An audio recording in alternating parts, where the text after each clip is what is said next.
Hello and welcome.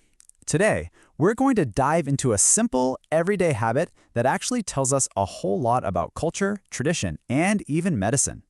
It's something you've probably seen if you've ever been to China or had dinner with Chinese friends, that ever-present glass of hot water. Let's get into why that is.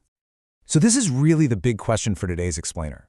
Why do Chinese people drink hot water every single day? And I don't just mean when it's chilly outside, but like all the time, as the default drink.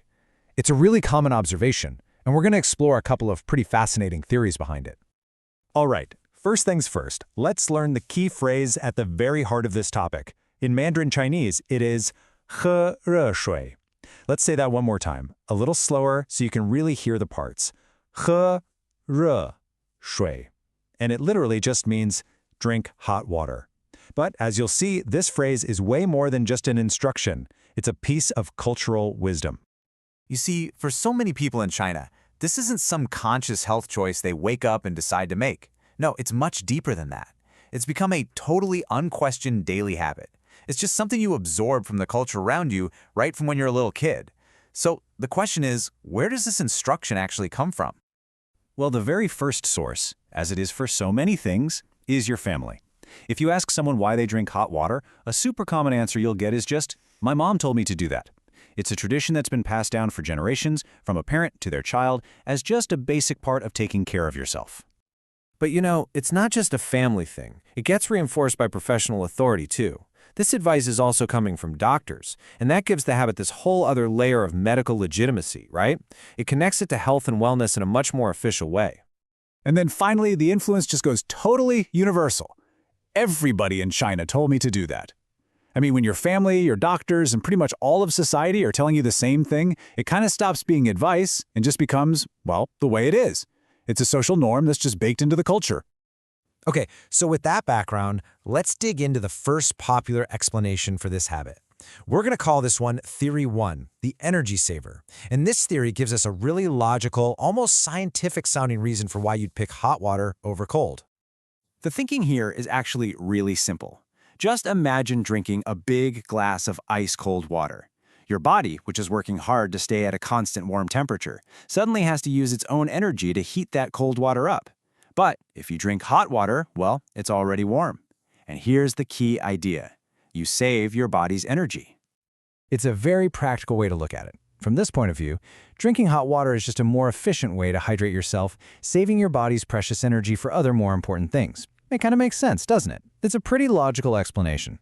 But there is another, totally different way of looking at this habit, one that's maybe less about science and a lot more about a shared cultural joke. So let's check out our second theory, which is often told with a little bit of a laugh. We're calling this one the magic medicine. So this theory is all about a common, running joke. It goes something like this. You could go to the doctor in China with pretty much any problem at all. You explain what's wrong, you wait for the doctor's expert advice, and what is that advice almost guaranteed to include? You guessed it, shui. So what exactly can this supposed cure-all fix? Well, if you have a cold, you'll be told to drink hot water. If you have a fever, the answer is drink hot water. And then you get to the most extreme and hilarious example. Even if you have a broken leg, someone is still probably going to tell you to drink some hot water. And this all leads to this really funny conclusion, which is summed up perfectly in our source material. See? It's a type of magic medicine in China. It's viewed as this cultural cure-all, the first and last thing you do to take care of yourself no matter what's wrong. So there we have it. We've looked at two really different ideas behind this one simple habit. One is super practical and logical, and the other is more of a funny cultural touchstone. Let's just do a quick recap of what we've learned. Here are the two perspectives, side by side.